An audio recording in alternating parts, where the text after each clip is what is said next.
Ladies and gentlemen, welcome to another episode of Fighting the Void. It's been another couple of weeks, but we are back, and we are back with an old friend who's come back to talk about some new books, Declan Finn. For those who, for some reason, don't remember, which I don't know, maybe you all have Alzheimer's early onset, it's possible. Uh, he is the author of the St. Tommy series, which Tommy Nolan, huge fan, perhaps I think arguably the best character of the new millennium. I will go that far. And then, of course, there is the Honor at Stake series or Love at First Bite series, depending on how you want to put that, which features a psychopathic killer and a vampire. Not necessarily the same person, but they get along really well. So, but Declan is actually back with a new series of books in for with his first foray into science fiction, at least the first foray that I'm familiar with. So, Declan, first of all, welcome back. Thank you for having me. It's always a pleasure. It's been a rough 2 years, I think, since It's the been last time we were on. it's been a while. hmm And it's been so much fun. Yeah, it has been just a little slice of heaven dealing with all the COVID mania. Actually, yeah, you've been on a couple of times just talking about that and dealing with life in New York and everything with all of the craziness going on. Oh, But yeah. and I think you were even on talking about your uh, your doomed Rome trip. Oh, that was just a comedy of errors. And the less said about Italy, the better. Although I had my payback, it wound up in a book. And got obliterated. Yes. Yeah, I had some fun, and now that I'm going back to a different series to come out later, I have a second shot at it. Ooh. It, As long it, as it Rome stands in real life, you can tear it down in fiction. well, the only thing going to be left standing are the churches of Italy and maybe the Vatican by the time I'm done. Yeah, and given the general state of things, maybe the Vatican. Well, remember, All, in all my the universe, bureaucratic offices can go down. yeah, hey, in my universe, I've got my own pope. That's true. That's true. And the St. Tommy Pope is pretty awesome. Well, he's one of the few consistent characters among almost every series I've done. Almost. Okay, It, yeah, it, I haven't read a Pious Man yet, but I fancy he's in there. Yes, he is. Okay. Sorry, I forgot that was one you hadn't gotten to yet. It's like, No, I oh, haven't yet. It is in my Kindle. all right. But see, the problem is you like literally you crank out books almost as fast as I can read them. So Yeah, sorry about that. But hey, I've taken a hiatus for the last 12 months, so, you know, it's a good problem to have. So yeah. okay, so you've got this new science fiction series that hmm the first book just released officially, did it not? First book is coming out Tuesday Hmm. Okay, so officially released Tuesday, but you can get it for pre-order on the old Amazon. on Amazon on multiple formats, actually. This one, we went quote unquote wide. Hmm. So it's like, I want to say it's about a dozen different, uh, places here. I'll just send you that link where it's like, here, Universal Book Link. It's got everything at the moment. It's like, and I can update it. Yes. Unlike the Amazon links where it's like, hi, if you're lucky, maybe we'll put all of them together. Yeah, So, good times. and this one has the option of, if you don't like Amazon, you don't need to use Amazon. So, Oh, that's and nice. and I know a lot of people who have declared a fatwa on Amazon, which for reasons that I do not disagree with. Yeah. But it's one of those like, yeah, I know you don't like Amazon, but could you please order my bloody book? Thank you. Yes. It doesn't have to be on Amazon. It could be on Barnes and Noble, but who Oh are yeah. we kidding? Is Barnes and Noble any better? Not really. They're just less powerful. Not to mention, good luck finding a Barnes and Noble these days. I mean, hell, even the one I used to have, 5 or 6 within rock throwing distance of me, and now I got 2, Really? maybe. Yeah. Huh. I have Yeah, the ones by me, they're still all operating, except there is what was actually my favorite one. It was way um for those who are familiar with the Rapids area, it was way out on 28th Street, and it was huge, and it had a massive used book section. Only Barnes and Noble I'm aware of with the used book section, Yeah, ditto. and I used to find all kinds of little treasures in there. I actually got a lot of Hilaire Belloc books from there. Um, like like good ones. Well, it's Hilaire Belloc. Sorry, it's redundant to call it a good Hilaire Belloc book. But like biography of Richelieu, Napoleon, just examples. Nice. Uh, yeah, I used to just find all kinds of cool things there. And then the last time I drove by there a few years ago, it was completely shut down. But other than that, the local places have kept going. Although, as anyone familiar with Barnes and Noble will be aware, they've really changed what's available in the stores. Now half of the store is like games and toys. Yeah, almost all of them are. It drives Yeah, me nuts. but I guess it's what they think they have to do to Keep going. stay Yeah, afloat, which is really too bad. yeah. Hey, But I anyway, when I was down in Texas in what was it, October? They actually had a Barnes and Noble open, and my wife and I, our first response was, "There's a Barnes and Noble. It's open. We can go in." It's like we just walked in, and it's like deep breath, smell the books. and then you go in there and you start browsing, and you're like, what is this trash? Actually, it was mostly a matter of we've got that, we've got that, we've got that. There's that too. Like The hell. that's usually my biggest problem if I'm in a bookstore these days, whether it's used or not.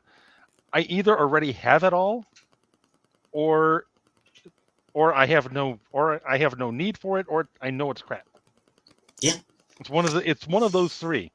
I have a huge library, and one of the plus sides of being in our tiny little rental right now is there's really no extra projects to be worried about. So I'm actually getting through a lot of my physical books. Awesome. Yeah, I've got a box I still have for upstream reviews, and it's like, yeah, I really should get to them, but it's like, my to be read pile digitally is already starting to overwhelm me. It's like, well, we know these aren't going anywhere. Trying to get through the tablet is going to be a pain in the butt. Oh yeah, my digital library is probably approaching the size of my physical library. Which, um, if if you ever visit me at my new place, you will see what I mean. It's not small. Yeah. But anyway, let's actually talk about your books. let's White Ops is the Yes. name of it. Yes, it's actually kind of funny that you mentioned that this is my first foray into sci-fi, mainly because these are, you want to be perfectly technical, these are my first books. I wrote these the first draft of these were in 1998 Oh really? into 1999, and Huh. let's put it this way: I was 16, I was an idiot. um, I was doing at the time what was fan fiction. However, I didn't know there was such a thing as community fan fiction. Mm-hmm. I didn't even know there was a term fan fiction. The closest I had ever come to it, I now know, is referred to as self-insert fan fiction, and I always thought that was crap. And I started off with, it's just going to be a short story. It's just going to be a short story. It's going to get me the hell. I'm going to get the hell out of my brain. I'm going to move on to something else. And next thing I know, it's 15 months later. It's 6 books later. It's 2,000 pages, more than 2,000 pages later. Probably more like 2,400 pages later. However, again, 16. Stupid. I did not know that how a book was counted. A book, in the publishing industry, a book is counted by words. You go by word count. Mm-hmm. I went by page count of, a book is 350 to 400 pages, right? Of course it is. Everybody knows that. Right. Except me, using Windows 95 Word with the default margins on the default 8.5 by 11 page, single spaced all the way. So these 2,400 pages of book were probably more like 5,000 pages, regular count. Mm-hmm. As Orson Scott Card has noted, the first million words of writing are practice. I figure I went through the first million words the first time because I went back. By the time I was done, it was no longer fan fiction. It was its own bloody thing. Yeah. So I had to go back, rewrite it out of fan fiction in order to make it publishable. I go back and I read it, and it's like, wow, this is garbage. Which made me fall into the habit of I don't try editing anything until I have at least 6 weeks to 6 months distance from it, that I can go back and Let it sit. Yeah. That makes sense. And then the proper response I have is to try not to spike the whole damn thing. There is less and less of the original. I'm not even sure how much of the original is there anymore, to be perfectly honest with you. It's like 1 scene, 2 scenes, 3, something like that. 4 or 5. Okay. Out of a fairly hefty book.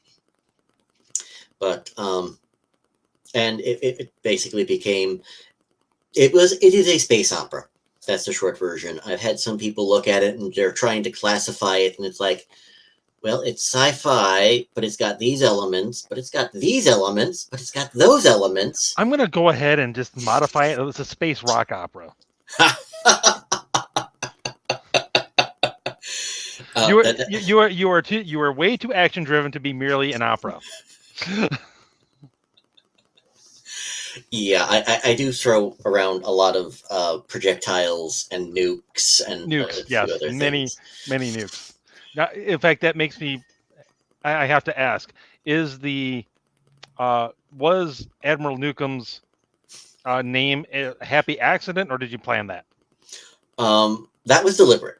Okay, that was deliberate. I'm going along. It's like, well, how do we make this guy an interesting tactical genius? It's like creative use of nuclear weapons. Like, okay, I can work with this. Darn right. So I wound up with a lot of different aspects there. The characters are more or less the same. I don't even know how I pulled that off, considering the universe looks so different now. But, and of course, they're better written. So. Then when you were 16? Yeah. Yeah. Well, it's fast forward, and I hadn't even discovered what a Bayan book was yet. We had not yet tripped over this David Weber fellow. We did pick up a stack of books about Yay High because, well, what kind of a name is Honor Harrington? But for some reason, the cover art looks like Susan Ivanova Hornblower. Huh. Okay. Horatio Hornblower beats Susan Ivanova from Babylon 5. I have a confession. I've never gotten into Babylon 5. Okay, fine. Never have. And in fact, further confession, until recently, because of Upstream, I didn't know what a band book was. Okay, well, at all. Don't worry, you'll find out soon.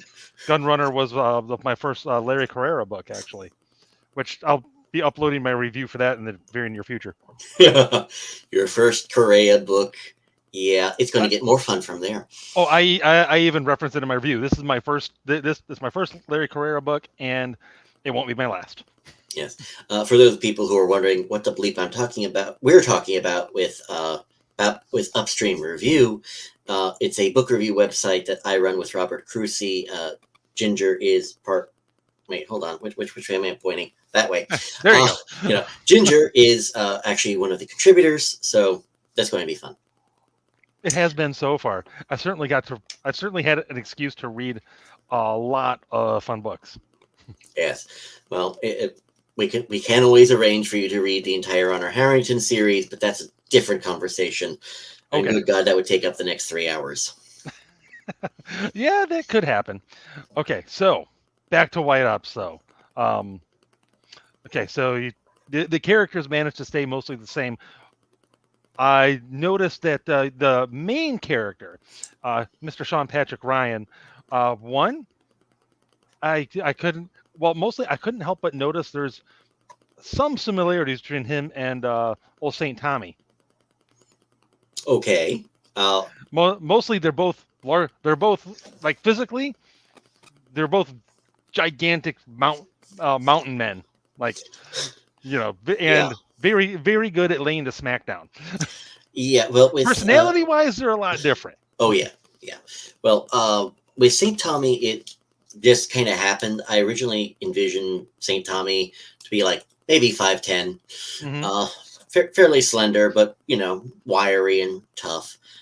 Will Estes, an actor from Blue Blood, was kind of the voice I had in my head, and he was my original physical model. And then somehow Hmm. it's like, how did you wind up growing 6 inches? Now it helps that I had never actually described how big Tommy was to start with, but it's like, how did you wind up getting taller and heavier? And what the hell? Um, but Sean Ryan had always started out that way. In my 16-year-old brain, I had heard that there were two jokes about how Thomas Aquinas was built. He was either 5 feet tall and 500 pounds, or he was 6'6" and built like a linebacker. So I went with the 6'6" idea because you know if you were going to have a lead that has to go toe to toe with space aliens that are bigger and heavier than he is, he's not going to be a little slip of a thing. No, no, I would think not. So, and let's just say that the character Sean Patrick Ryan and his entire bloody family has been a pain in my ass for like 20 years, 25 now. No, it's I started going on to other books after White Ops, Hmm. which at the time was called, what was it, Tales of the Rangers or Tales of White Ops. Later on, I figured out, well, Ranger is possibly the most generic term in all of science fiction and fantasy. You know, it, Yeah. so we've got Martian Rangers, we've got Space Rangers, we've got Babylon 5 Rangers, we've got Texas Rangers, we've got Army Rangers, we've got the list goes on. In fact, it became a running gag in the book itself, where it's like, well, the Oxford English Dictionary uses the term ranger, and it goes on for 20 pages. Maybe a bit much, but anyway. Yeah, well, I figure in 300 years they'll probably expand it further, kind of like Yeah. every other word. But so I went on to other projects, and one story I did called "It Was Only on Sun" was going to be a murder mystery, and then I'm writing, the bloody thing will just not come together, and then I put in Sean Aloysius Patricius Ryan. It's like, damn it, another one. Yeah, and I don't know. I forget. Yes, you read? Did I send you an e-arc? I sent you an e-arc, right, Yeah. of the Yeah. book. Okay. Yep. You might remember in the book that there is reference that, sometime in the 21st century, the Ryan family went into the privateer business. We're going to hunt down and kill terrorists, take their money, and use it to kill more terrorists. Yeah. We're going to do well by doing good, or vice versa. And, that was in my head for the future of Sean A.P. Ryan in the 21st century. And then it's like, I go back to White Ops, and it's like, this is now canon in my universe. It's affecting the entire universe. It's affecting an alien culture. Damn you, Ryan. It's yes. There, for those people who are new to me, I do think I do approach. I do view writing as legalized schizophrenia. technically does not need medication. We hope. The Not writing yet. is the medication. Dang Skippy. So, so I wind up going through White Ops with, well, the background hasn't. Well, the family history has changed dramatically. The character hasn't. He's just approaching it from different angles. Okay, fine. I'll work with it. And let's just say that if you can figure out what fan fiction this is, I will be surprised, because I gave this after 20 some odd years of hitting this thing with a hammer to reshape it, remold it, and make it into something different. I finally said, okay, the heck with it. I'm either going to self-publish this, or I'll send it out to publishers. They're going to reject it. I'm going to self-publish the bloody thing. And then it's like 2 different publishers said yes. Like, okay, it worked. Well, there you go. Silver Empire said yes first. Tuscany Bay said yes. I went with Tuscany Bay because Silver Empire is going to be just a little bit busy. They've still got 4 other of my books to deal with. Yep. Yeah, they've got those, and those are all St. Tommy books, right? Those are all St. Tommy books. Yep. And their idea was to hold off, do one series by Finn at a time, which makes perfect sense to me. But it's mostly a matter of, you guys got 4 books. We have no idea how long it's going to take for you to fight the printer. The printer, by the way, is in California, so you can take a guess at how many problems there are with the printer right now. Yeah, I'm sure there's more than a couple. And so they'll be coming eventually. And we're working our way. So I'm working with Tuscany Bay. They're releasing book 1 Tuesday, book 3 around Valentine's Day. Sorry, book 2 around Valentine's Day, and book 3 around the Ides of March. That perfect. No spoilers. I've actually read all 3 of them already. So. Oh, okay. Yeah. You said you sent me 2 and 3 in the same email, so I plowed through them one after the other.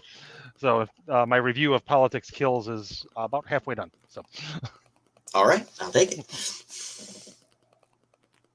And yeah, if anyone out there is unfamiliar with Declan's writing, it is pedal to the metal. It is basically there are bad guys, and we're gonna go kill them creatively. Yeah, well, that's the short version. Oh yeah. Although I did notice, like in White Ops, you actually pulled back, and there were a lot of moments where you slowed down and did a little bit more world and character building, which I was like, very good. Oh yeah, it's like good. Declan can do this too.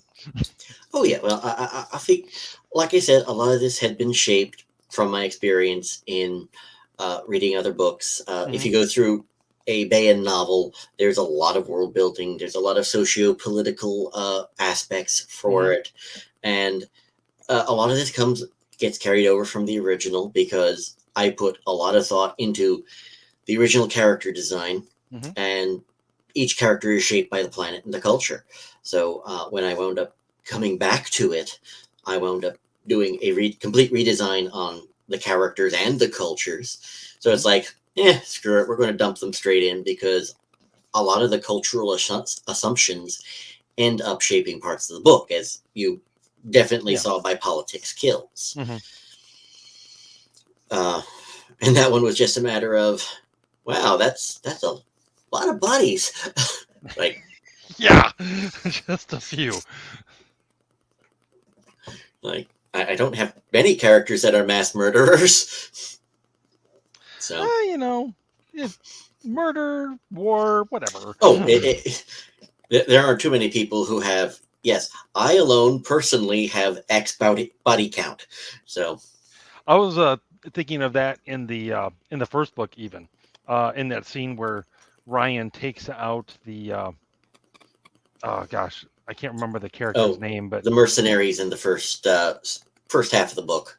Yeah. The Yeah. mercenaries over on Alexandria Station. I was like, that was a lot of people he just offed Well, without even trying. yeah, well, he gave them a chance. He did. He You know, did. I'm not. It was less Doctor Who. I'm going to give you one chance. It's more like the Catholic. It's the Catholic Irish cop answer of, "I'm going to give you a chance to surrender. You have been warned." Yeah. Do you really? I'm the. Everybody calls me the most dangerous man in the galaxy. Do you think I'm stupid enough to walk into a place like this and not have a plan? Yes. Um, in terms of behind the scenes on developing the book, Hmm. that entire sequence had originally been like a 40-page running shootout throughout the underbelly of a space station, taking on individual mercenaries in a running gun battle. And I when I came back to it, I'm looking at like, he's supposed to be the most dangerous man in the galaxy, and he's doing amateur John McClane stuff, which is fine if you're an amateur like John McClane, who's just supposed to be a cop who wound up there by accident. This is supposed to be a plan. This isn't the plan. This isn't even a John Wick kind of running shootout. This is just, so I had to approach it from the to show off that yes, he is dangerous for one very simple reason. It's not that he's big. It's not that he's violent. It's that he's creative. Hmm. Yeah. Yeah, and it really is it too. That is like the central thing with Ryan is that he thinks very outside the box, Oh yeah. which is of course a natural result of his upbringing. Oh yes. Again, this is a little bit of a holdover from the first draft. Uh, I was an Irish chauvinist back then. Uh, Yeah, back then. Yeah. yeah, with a name like mine. Anyway, so I was a little bit of an Irish chauvinist. So he turned into a 6'6" lad who got raised in an Irish monastery, and he kept talking about he kept claiming his attitude was part of the Irish cop gene in him. So, and as part of the monastery, when I redesigned it, uh, I figure, so who's going to be best suited to raise this yo-yo? Uh, and why would he know all these various and sundry martial arts and violence and military tactics, Hmm. considering his profession to start with looks very much like interstellar PI or fixer, and Hmm. the solution was simple: that the monastery he grew up in, the Holy Order of Saint Patrick, uh, held Ren Fair. Yeah. And it's not Renaissance fair for the history of the human race, with all the soldiers and military tactics that come with it, but it's going to hold Fair for the Interstellar set So you because get to experience everything. you get to experience everything from everyone who's ever had a martial tradition, and they feel like they want to take a long week just for R&R and dress up in classical soldier outfits of their planet's military tradition. You got to figure we aren't the only species in the universe that is just that weird. Probably not, although one wonders. But Yeah, it's like, so how many people in Massachusetts do colonial reenactments? Do you want to ask? Because I sure don't want to deep dive down that rabbit hole. yeah, it's probably a few. Hmm. So, Well, uh, I'm looking forward to all the Civil War reenactments in the South. well, Then again, maybe they don't do them down there for obvious reasons. they probably do it down there, but you said something. Given the area you're going into, I don't think there was actually any actual shooting where you're moving to. Actually, that's not true. Okay. Yeah, there were Civil War battles down there. In fact, um, one of the towns that's not far from where I'm going to be living. It's called Port Gibson. On the sign coming into the town, it says Port Gibson, too beautiful to burn. Quote Ulysses S. Grant. Huh. Yeah. Okay. So yeah, the Union marched right through there. Well, Grant wasn't high on property damage. He was high on body counts. Yeah. Now, if Sherman had said, "Wow, this place is too beautiful to burn," then that would be a thing, because that boy was an arsonist waiting to happen. It's like yes, we're technically he invented modern warfare because his idea was yes, we're going to target infrastructure. Well, There were actually people complaining to Sherman that he wasn't killing enough people. It's like, yeah, we're not going to kill people. We're going through, civilians. Are you kidding? We're going to burn the place down. We'll help them rebuild later, but that's after we win. but for the purposes of the war, now their people are busy rebuilding things instead of carrying guns. Bingo. Which I guess I can see that point.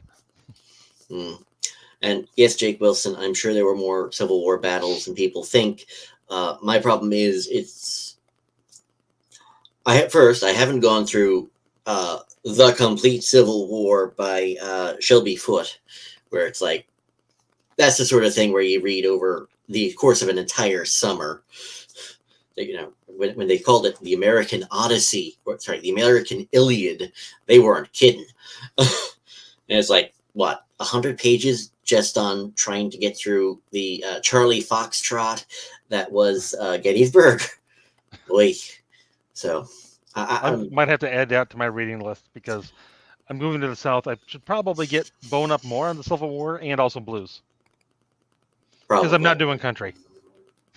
I don't know. I actually like the country music performances mainly because, one, they're entertaining. They don't preach, and some of the songs are just downright fun. It's like, hi, we're going to have, yes, I hang out with all of my friends, and they're Captain Morgan and Jack Daniels and things like that. Right. Anyway, next question. Sorry. little tangents. Those are always fun.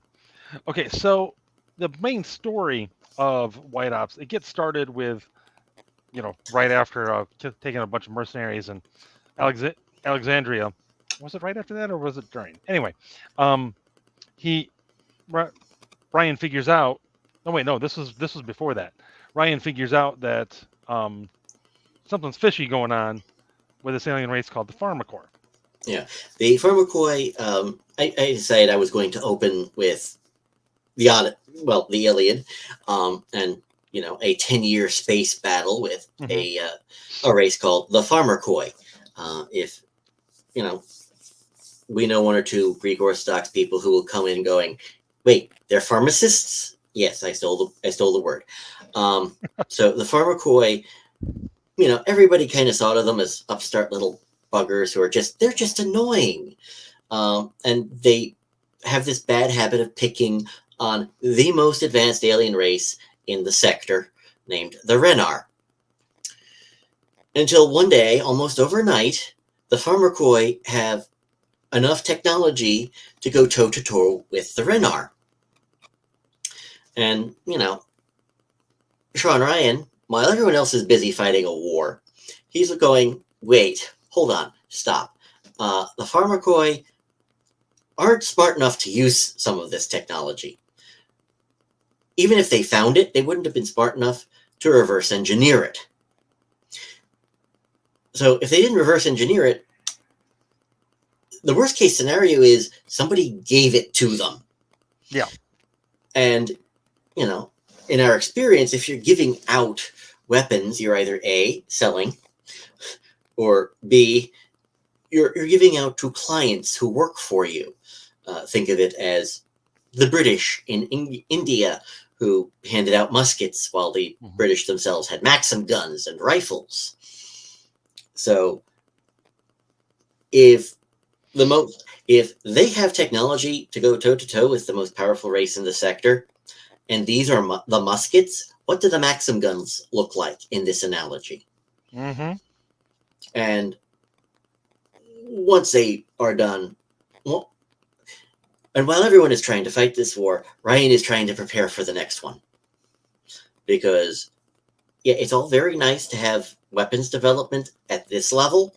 We have to be prepared for something much, much worse, and we don't even know how much worse. So he's trying to develop that, and let's just say that he's fallen in with, I don't know if you want to call them space paladins or Knights Templars, but basically he's developing a special operations force within the overall alien group. He's got 3 aliens, he's got 3 humans, and they're going to try to engage with whatever threats pop up from this enemy in the shadows. Mm-hmm. And we're going to take them on whenever we can, and we're going to hit them hard, we're going to hit them fast, and there will be no witnesses by the time we're done. No, Because they really aren't. Yeah, because if they know we're onto them, they're going to hit us now, and we're going to be toast. Mm-hmm. And so, White Ops.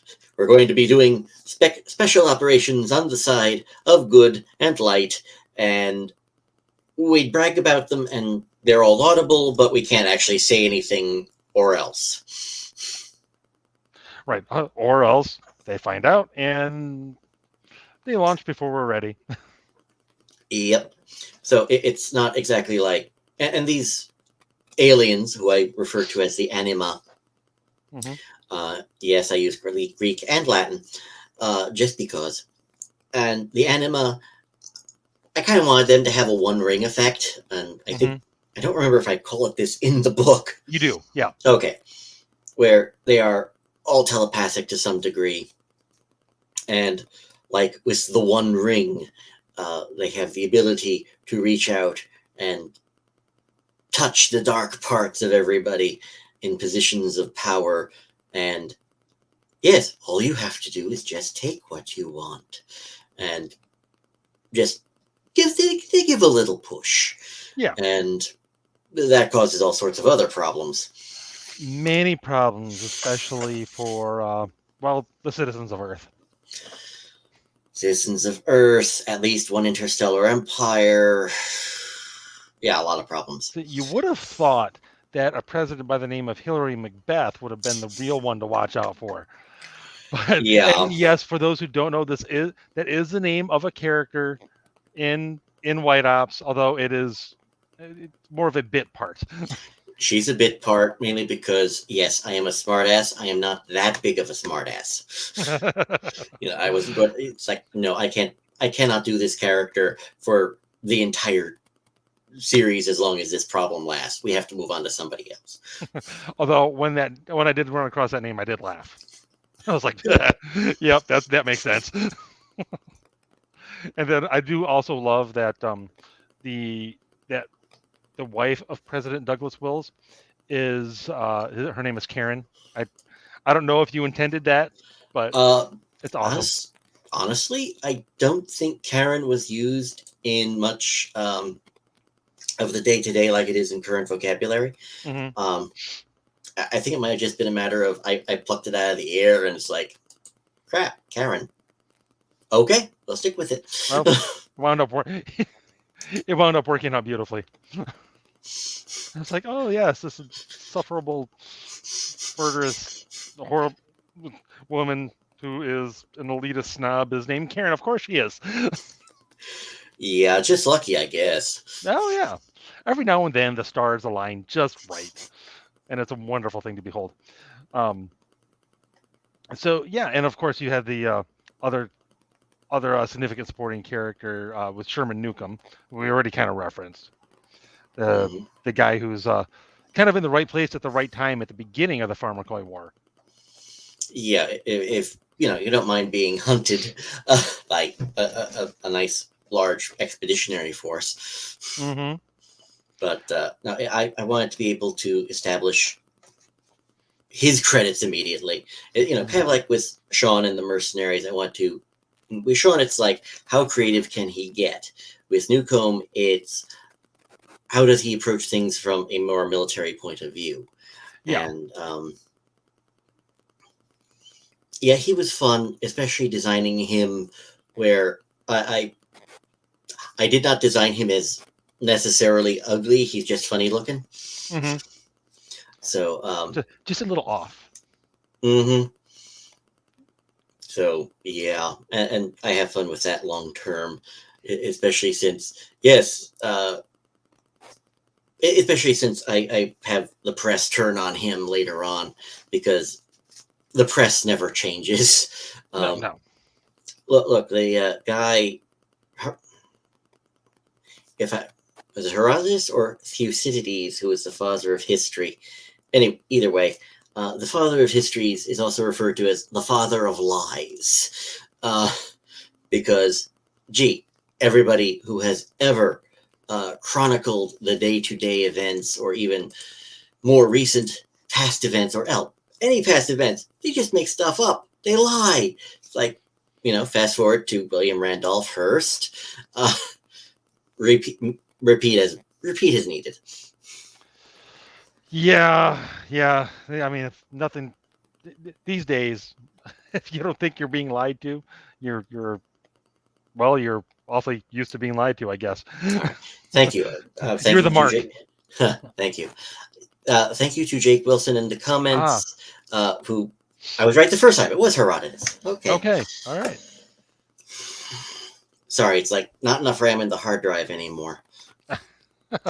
Yeah, don't feel bad. I'm kind of there with you. Yes, It's too like many files to sort through. once you cross a certain point, it's like there's just no more room, and Hmm. it's a jumbled mess. And unlike Mr. Ryan, I do not have an eidetic memory. Yes. There is no memory palace in here. It's at best a memory junk pile. Mm. Yes.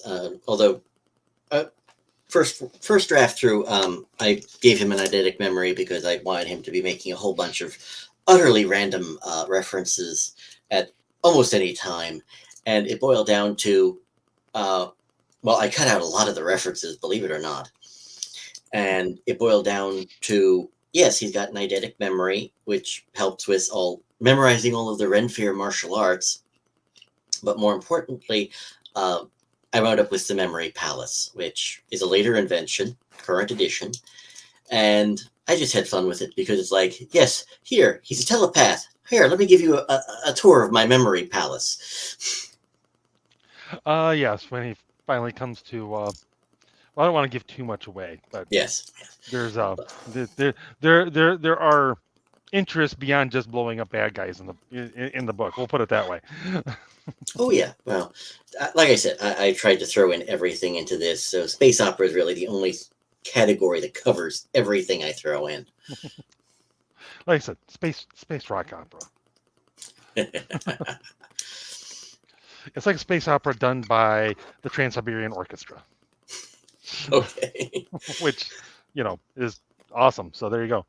Mm. Now, so you got two other books that are obviously already completed and are just going to be getting released here in the near future. For this. Now, do you have plans for these characters beyond these initial 3 books? Oh, yeah. I've outlined a 13-book series. Um, keep in See, mind. I kind of knew the answer to my question. Like, there's definitely more because I know who I'm talking to. Yeah, well, keep in mind. The third book is called Main Street DOA. Mm-hmm.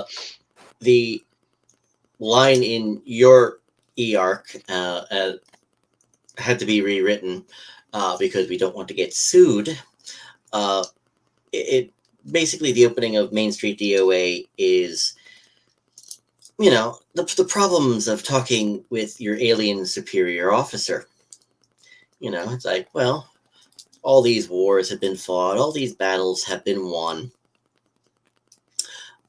We might actually quiet down a little bit in the near future, what do you see you doing with your Spec Ops team? Uh, and Sean, who is always a smartass, in the original version, it was, oh, of course, I'm going to take my team to Disney Planet. Because what else would you do? Yeah, unfortunately, the joke doesn't go over very well because his boss takes him seriously. Great idea. Yeah, she doesn't know the joke. And so he winds up going off with his team. And lucky for him, terrorists take over the planet, so he doesn't have to go crazy. So that's fun. However, in the original version, this was a 30-page vignette. And it's like, no, this is too easy. This is bad. Let me expand it a little bit. So it turns from a 35-page vignette to a 350-page novel. Which, and I will say with this one, I kind of appreciate how you just kind of just leaned hard into the insanity of the whole thing. Yeah, there really was no way to pull away from the insanity. It's like, It was okay, just like, you know what? Full on. Let's go as crazy as we can. Which again, I'm not going to give away too much. You're just going to have to wait a couple months until it comes out. But let's just imagine there's a Disney planet out there, and just go from, and there's terrorists and there's things they get blown up. Just go from there. Let your imagination run wild. You'll probably get somewhere in the ballpark. Yeah, and it really does end with "It's a small world after all," but that's a non-spoiler spoiler. Yeah, fair enough. Fair enough.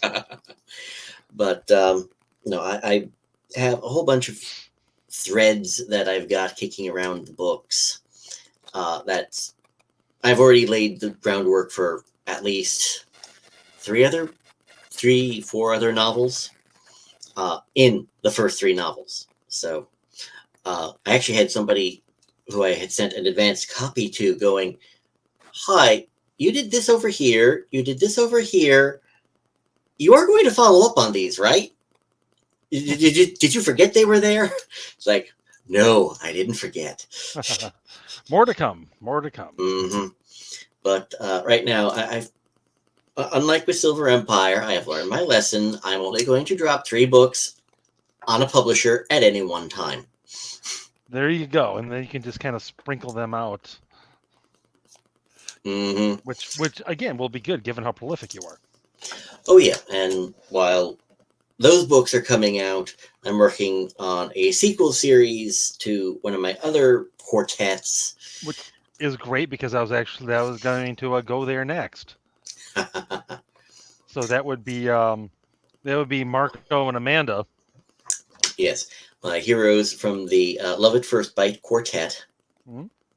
The first round of 4 books were, do we get these 2 together? Do they survive getting together? Do they survive long enough to get together? Does anyone else survive them getting together? That's the real question.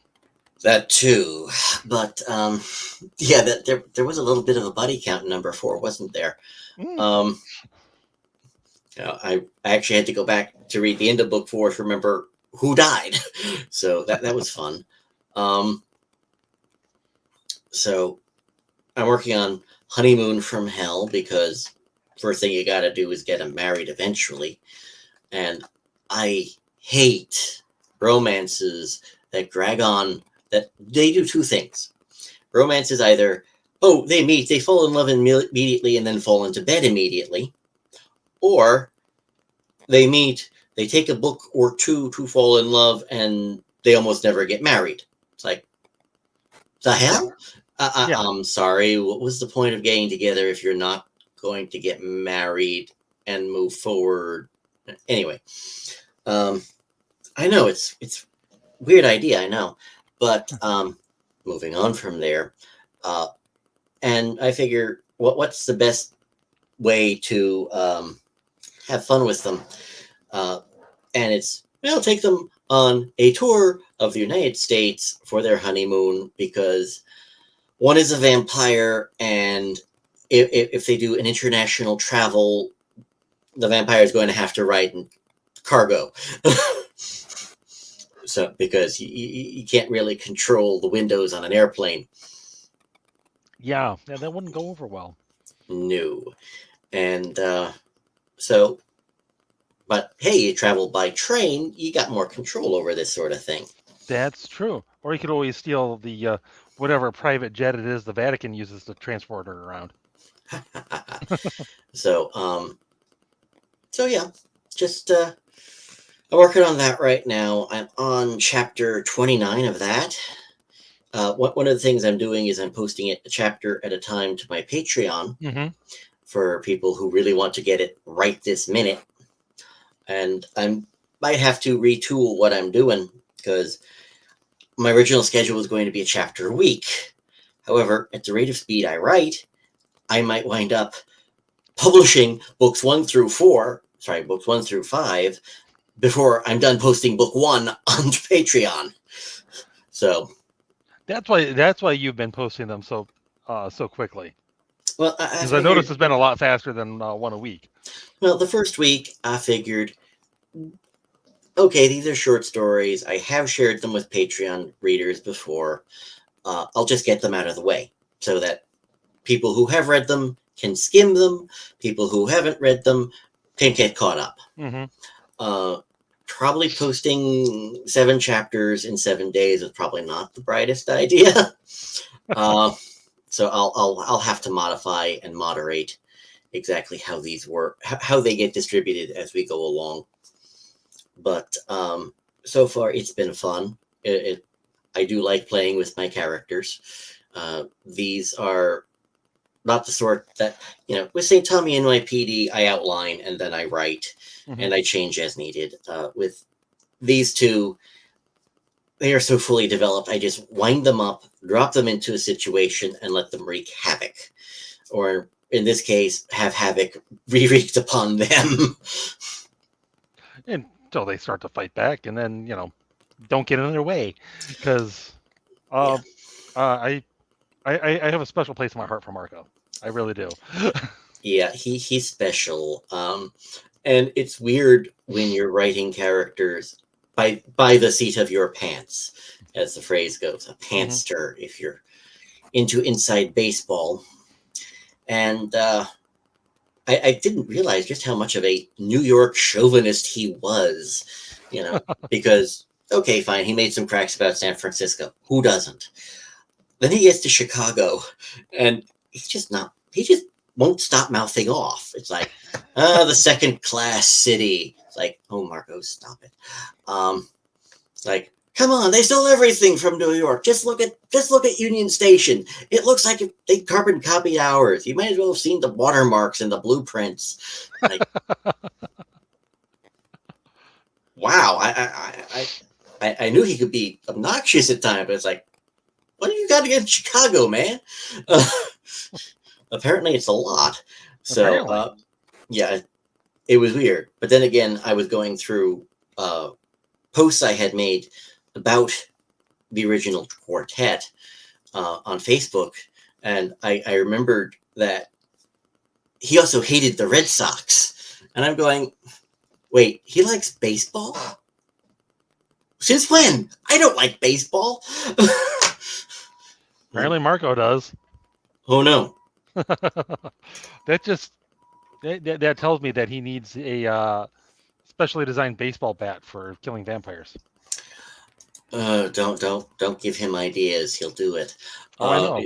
It's bad enough that he's, well, let's just say that the first book of Honeymoon from Hell was courtesy of Robert Crucy, Mm-hmm. because he moused off on Twitter like he does, unlike how I do.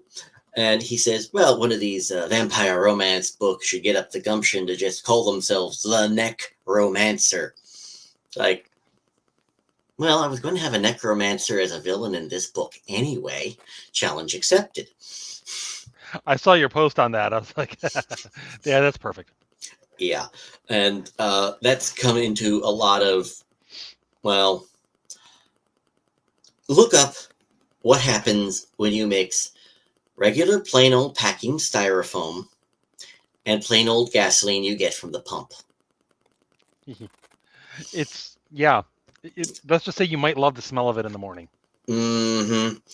And since there are zombies, he he goes straight to the whole, kill it with fire routine very quickly. Yeah, why not? It's gotten to the point where I just have, one of my other characters who is an Irish vampire. Oh And yes, I no, remember him. Yeah. yes, and no, I did not read Preacher by Garth Ennis before when I designed him. Uh, he just sitting back, just leaning back on. He would have been a great one to have back in the old days in the old country. It's like, he would have made London a smoking hole in the ground. Granted, we would have sent him there to avoid him burning down Dublin by accident, but he Yeah, would have been so again, great at this. sounds about right. Now, So, as mm, I have been pining for the on-page meeting of Marco and Tommy Nolan for a while. And oh, okay, all right. There's a signal. book four. I Uh, understand. It's yeah, coming. if you go into the Patreon, look up something called Saints and Monster. You'll see the short story I'm using that is the core of what turns into a whole novel. Awesome. Because yeah, and again, as you know, I've been wanting this for a while, and I don't expect the initial. I don't expect them to get along. No comment. By your reaction, I'm guessing I'm right. No comment. It's Marco. It's like, hi, I'm going to see exactly what you're made of by trying to kill you. Like, Sounds about right. and of course, Tommy, the good dear man that he is, his first response is, "What is wrong with you?" That sounds right. But of course, I mean, that actually makes me wonder: Is this a does this take place before? Where does this take place in relation to the St. Tommy series? Because from This that, takes the hints are that they have met. this takes place. The first three books take place around the same time as books 4, 5, and 6 of St. Tommy. Okay. Because while St. Tommy is being sent to parts unknown in in continental Europe, Marco and Amanda are busy trying not to die in America. At the end of book 6, there is a hint that Tommy's going to be sent for special training in the Vatican, and by the time Marco and Amanda are run ragged through their honeymoon, they're going to also have an offer they can't refuse, also in Rome, and then the fun starts there. And that will be, as I said, I'm taking another shot at Rome while it's still there. Which that last comment that could be a whole nother conversation, whole nother conversation for a whole different podcast of once again focusing on the impending fall of Western civilization. Oh well, that's there are some parts of Rome that I would quite happily see demolished because, good God, some of it's just so tacky. Even the local Italians are looking at going, can we demolish that?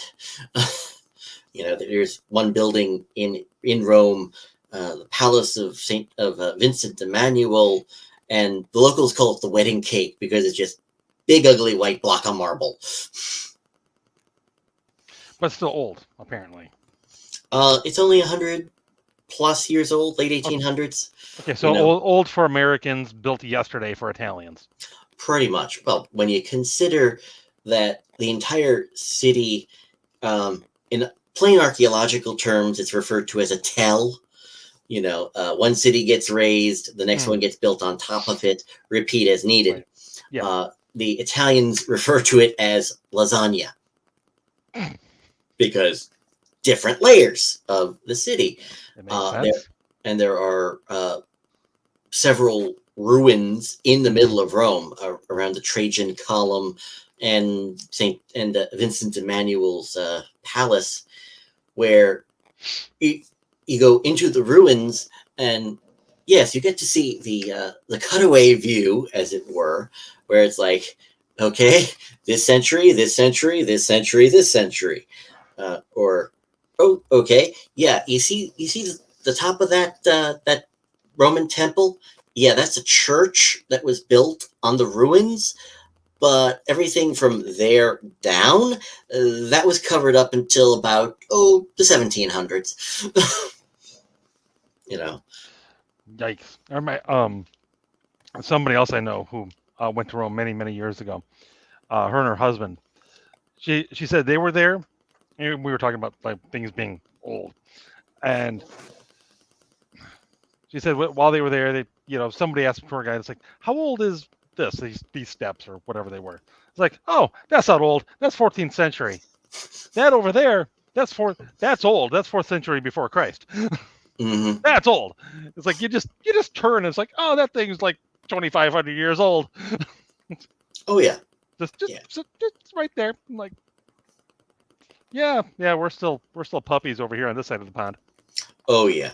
Well, that's one of the advantages with being a historian and writing fantasy, because as being a historian, we only go back so far as far as history goes. We know where it becomes vague, Mm. but humans have been around for what, 1 or 2 million years on the planet, uh, and it's like, so that's a lot of time unaccounted for.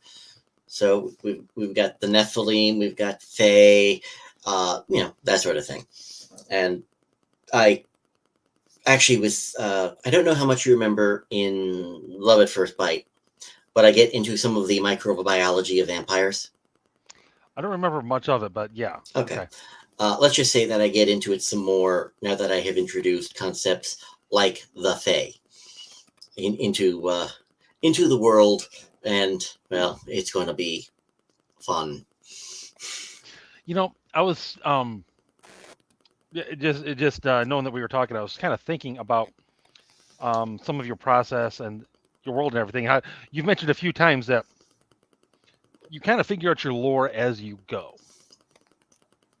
To a great extent, yes. Yeah, but yeah, you do a pretty good job of like it builds on itself as opposed to, so it feels like a natural progression as opposed to, or like, maybe that's not the best way to put it.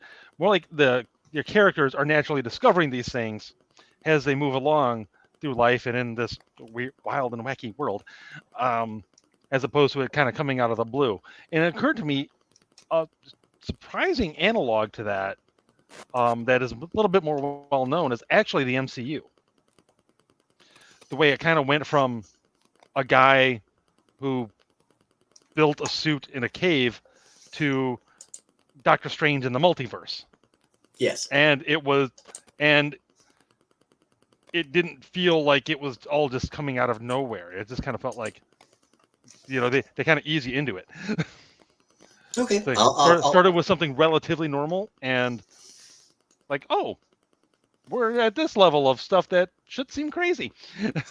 So like you kind of started out Tommy Nolan with a possessed serial killer, and a few books later, he's um taking down creatures out of Revelation. Yeah, well, by that point, he collected a few toys along the way, Yes. and Yeah. just enough knowledge to not die this time. Yeah. Yeah.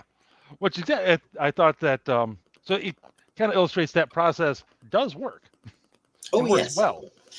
yeah. Well, it does help that I spent a lot of time on world building. The world building does come out naturally, but I spend a lot of time dwelling on it and basically making the natural progression in my head before it goes down on the page, Mm. because I don't want it to look too utterly insane by the time we're done, or even too insane as we're writing it. Totally insane, it just, by the time we get there, it looks perfectly fine. Exactly.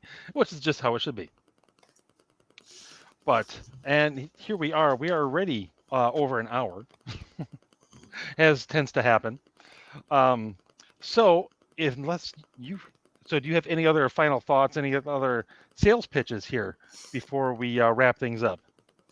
Oh, not particularly. I've already made my pitch. Uh, with White Ops, if you like uh, science fiction that focuses a little bit less on hardware and a lot more on culture and persons, I think you'll like White Ops. If you enjoy out of the box thinking, you'll definitely like it. If you are up for only stiff and formal military warfare, maybe. Yeah, then maybe you won't. But oh Yeah. well, can't please everyone, right? This is true, but I can try. There you go. Go check. Definitely go look up White Ops on Amazon. Pre-order that sucker. You won't regret it. Like I said, I'd already read it. I plowed through it remarkably quickly, especially for me being a bit of a slow reader. I demolished this thing, and as always, there will be more to come. And keep your eyes open for that Honeymoon from Hell series. I know I'm looking forward to it. And of course, you can always find some of reviews of Declan stuff over at Upstream Reviews and other articles on things like Dragon Con. And I think that about covers it. Mm, well, for now, we can have this conversation after the next few books come out. Oh, absolutely. Well, all right, ladies and gentlemen, thanks a lot for coming by and listening. And go do some buying, go do some reading. And until next time,